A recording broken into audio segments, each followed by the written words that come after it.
بسم الله الرحمن الرحيم ومن يرغب عن ملة إبراهيم إلا من سفه نفسه ولقد اصطفيناه في الدنيا وإنه في الآخرة لمن الصالحين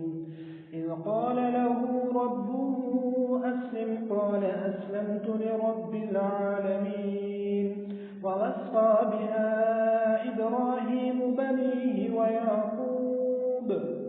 يا بني إن الله اصطفى لكم الدين فلا تموتن إلا وأنتم مسلمون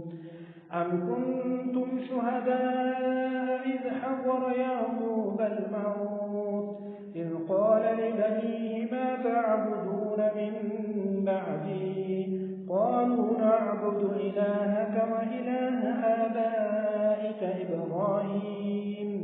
وإسماعيل وإسحاق إلها واحدا ونحن له مسلمون تلك أمة قد خلت لها ما كسبت ولكم ما كسبتم ولا تسألون عما كانوا يعملون وقالوا كونوا هودا أو نصارى تهتدوا قل بل ملة إبراهيم حنيفا وما كان من المشركين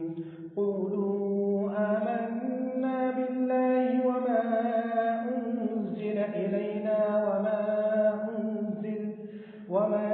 أنزل إلى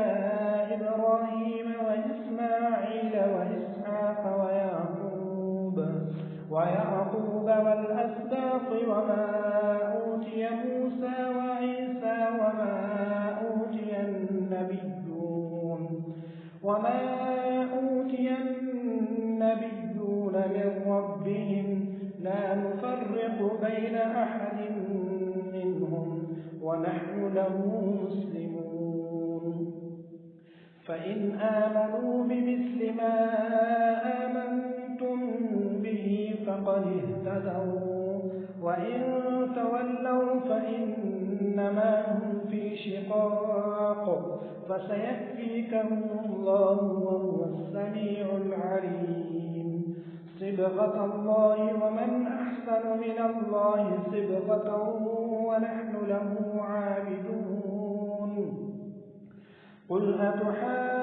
أتحاجوننا في الله وهو ربنا وربكم ولنا أعمالنا ولكم أعمالكم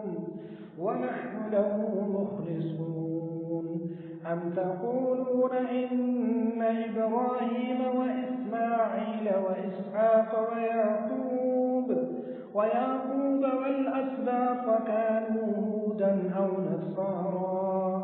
قل أأنتم أعلم أم الله ومن أظلم ممن كتم شهادة عنده من الله